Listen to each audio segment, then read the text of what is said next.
সাধারণ মানুষের জন্য যতটুকু এলেম অর্জন করা ফরজে আইন, আর আলিমের জন্য ব্যাপক এলেম অর্জন করা ফরজে আইন।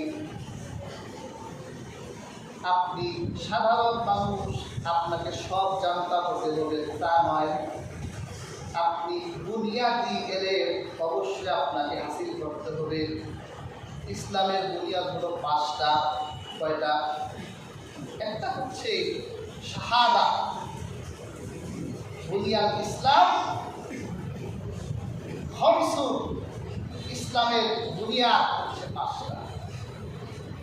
এর মধ্যে একটি হলো শাহাদা, আশহাদু আল্লা ইলাহা ইল্লাল্লাহ ওয়া আশহাদু আন্না মুহাম্মাদান আবদুহু ওয়া রাসূলুহু। আমি সাক্ষ্য দিচ্ছি সত্য ইলাহ একজন, আর মুহাম্মাদুর রাসূলুল্লাহ আল্লাহ প্রেরিত বার্তাবাহক এবং আল্লাহর বান্দা। এই কথাটা জেনে অর্জন করা সাধারণ মানুষ এবং আলেম সবার জন্য ফরজে আইন। এবার বলেন কয়জন মানুষ এই শাহাদাতের এলেম অর্জন করেছে? অনেকে তো শাহাদাত বলতেই পারে না, কালিমা বলতেই পারে না। কালিমার জ্ঞান তো দূরের কথা, কালিমাই বলতে পারে না। যদি বলে বলো কালিমা, আধুনিক জেনজি ছেলেদের যদি বলে যে কালিমাটা বলো তো, আগের জেনজিরা কালিমা বলতে গেলে দোয়া ইউজ করতো, লা ইলাহা ইল্লা আনতা সুবহানাকা ইন্নী কুনতু মিনাজ জালিমিন। আর বর্তমানগুলো আল্লাহর নামটাও শুদ্ধ করে উচ্চারণ করতে পারে। একজনের জিজ্ঞাসা করলাম যে আমাদের নবীর নাম কি? বলে আদম আলাইহিস সালাম। পেয়ার হাজিরি, অথচ শাহাদাতের জ্ঞান অর্জন করা আল্লাহ পাক ফরজে আইন করেছেন কোরআন কারীমে। আল্লাহ রাব্বুল আলামিন দেখেন এই শাহাদাতের কি মর্যাদা। আল্লাহ কোরআনে বলেন, শাহিদাল্লাহু আন্নাহু লা ইলাহা ইল্লা হু ওয়াল মালাইকাতু ওয়া উলুল ইলমি কাইমান বিল কিসত। আল্লাহ সাক্ষ্য দেন তিনি ছাড়া সত্য কোনো ইলাহ নেই। আর ফেরেশতারা এই সাক্ষ্য দেয়, আর জ্ঞানীরা এই সাক্ষ্য দেয়। এই শাহাদাতের সাক্ষী স্বয়ং আল্লাহ নিজে দিয়েছেন। আল্লাহ কায়নাতে যত ফেরেশতা রয়েছে সমস্ত ফেরেশতারা এই শাহাদাতের সাক্ষী দিয়েছেন। আর আলেমরা, সত্যের বসে আলেমরা এই সাক্ষ্য দিয়েছেন। হাজিরিন, শাহাদাতের এই সাক্ষ্য নিজে আল্লাহ দিয়েছেন, ফেরেশতারা দিয়েছেন। এই সত্য সাক্ষ্য আজ আমরা সাধারণ মানুষ জানি না। এই জন্য কালিমার ওজনও বুঝি না। লা ইলাহা ইল্লাল্লাহ, এই শাহাদাতের ভিতর তাওহীদের সুবাস আছে, আল্লাহর হাবিবের রিসালাতের বার্তা আছে। ওজন বুঝি না, যত্র তত্র ঈমান চলে যাচ্ছে, টেরও পাই না। কখন ঈমান আছে কখন ঈমান নাই তার টেরও পাই না। কারণ এই শাহাদাতের দাবি কিভাবে পূর্ণ করব, এই শাহাদাতের জ্ঞান তো আমাদের নাই। চিন্তা করছে আল্লাহ শাহাদাতের জ্ঞান সাধারণ থেকে আলেম প্রত্যেককে অর্জন করা আল্লাহ ফরজে আইন করেছে। কেন? নিজের ঈমান বাঁচাবার জন্য। ঈমানটাই যদি না থাকে তা আপনার নামাজ কাজে লাগবে, রোজা কোনো আমলই আপনার কাজে লাগবে না। এই জন্য ঈমানকে বাঁচাতে হলে শাহাদাতের জ্ঞান আপনার। সেখানে তাওহীদের কথা, আল্লাহ ছাড়া সত্য কোনো ইলাহ নেই। তখন আপনি আর সূর্যের সামনে আপনার মাথা নত হবে না,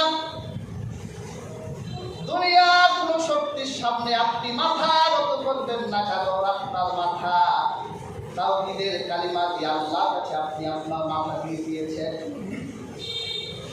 একমাত্র সিজদা হবে আল্লাহ, একমাত্র উপাস্য হলেন আল্লাহ, একমাত্র ইলাহ হলেন আল্লাহ।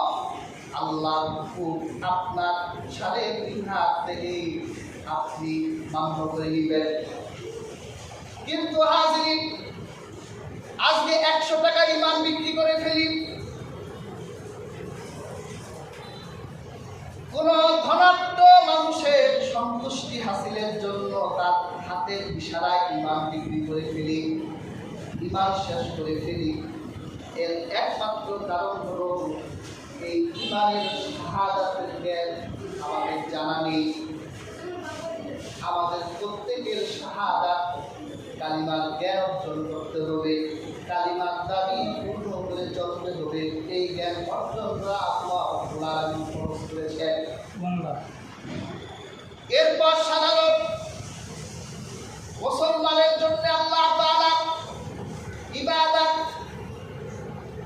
5 ওয়াক্ত নামাজের জ্ঞান। যদি আপনার মধ্যে নামাজের জ্ঞান না থাকে, আপনি নামাজ পড়বেন কিভাবে?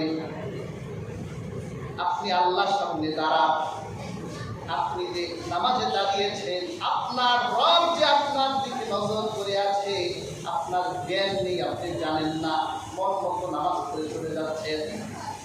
মুরগি যেভাবে উপর দিয়ে খাবার খায়, ওইভাবে মুরগি ঠুকুরের মতো সিজদা দিয়ে উঠে চলে যাচ্ছেন। আপনি নামাজ পড়ছেন, আমি তাকিয়ে আছি, আপনি যদি দেখবেন যে হুজুর আমার নামাজের দিকে তাকিয়ে আছে, আপনি নামাজটা ভালো করে পড়বেন না। আর আপনার নামাজে আপনার রব তাকিয়ে আছে, আপনার কিন্তু জ্ঞান নাই। নামাজ পড়ার জন্য কমপক্ষে 4টা সূরা শুদ্ধ করে পড়ে নিতে হবে, জানতে হবে, জ্ঞান নাই। অথচ এই জ্ঞান অর্জন করা আপনার জন্য ফরজে আইন।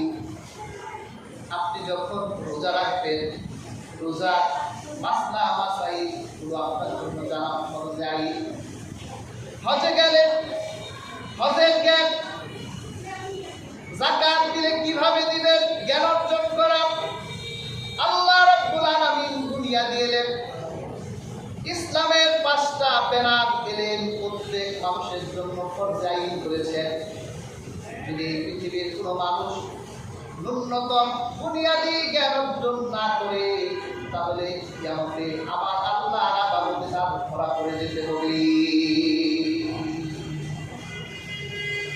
ইসলাম তো জ্ঞানের ধর্ম, ইসলাম তো জ্ঞান বান্ধব ধর্ম।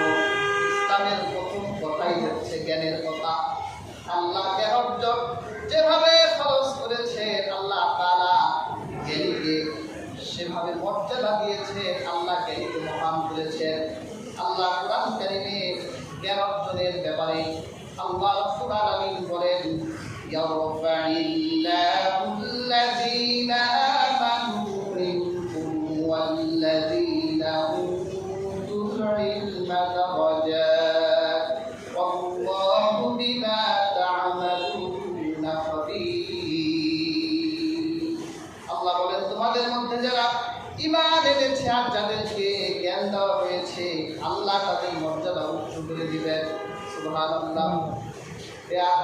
জ্ঞানীদের মর্যাদা হলো সবার হচ্ছে, আল্লাহ নিজেই বর্ণনা করেছেন।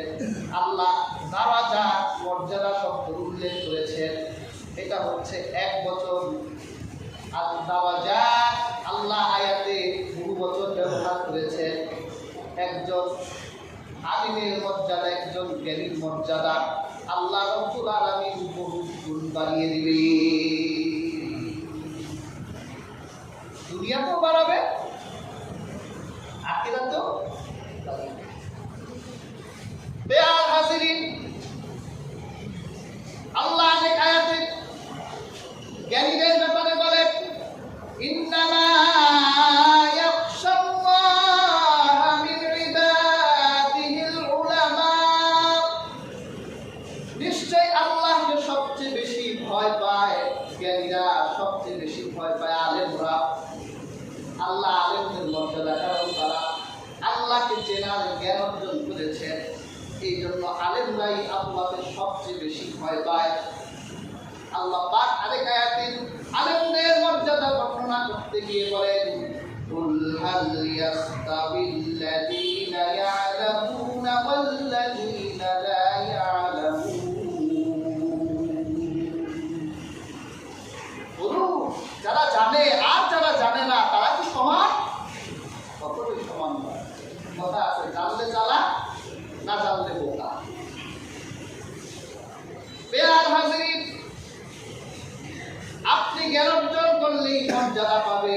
আল্লাহ কুরআন কারীমে একজন জ্ঞানীর কারামত আল্লাহ কুরআনের সূরা নমলে বর্ণনা করেছেন। আপনারা হযরত সুলাইমান নবীর নাম শুনেছেন। এই পৃথিবীতে আল্লাহ পাক চারজন মানুষকে গোটা দুনিয়ার রাজত্ব দিয়েছিলেন। এর মধ্যে দুইজন ছিল কাফের আর দুইজন ছিল আল্লাহ ভক্ত মুমিন। এর মধ্যে হযরত সুলাইমান নবী ছিলেন একজন।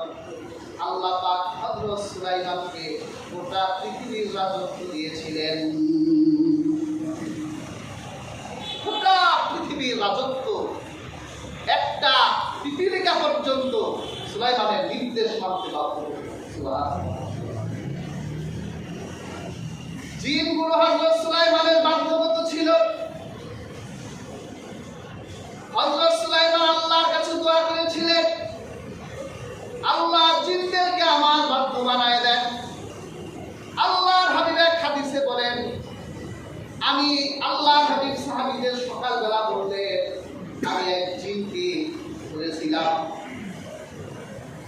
আমার মনে চেয়েছিল আমি একটা কুটির সাথে জিনটা বেঁধে রাখি, তোমাদের দেখাবো। কিন্তু আমার ভাই সুলাইমানের কথা আমার মনে পড়লো। সুলাইমান তো জিনের উপর কর্তৃত্ব করার ক্ষমতা আল্লাহর কাছে চেয়েছিলেন। আল্লাহ এই ক্ষমতা যেন আপনি আর কাউকে না দেন। আমি আমার ভাইয়ের সম্মান, সুলাইমানের সম্মানে জিনটা ছেড়ে দিলাম।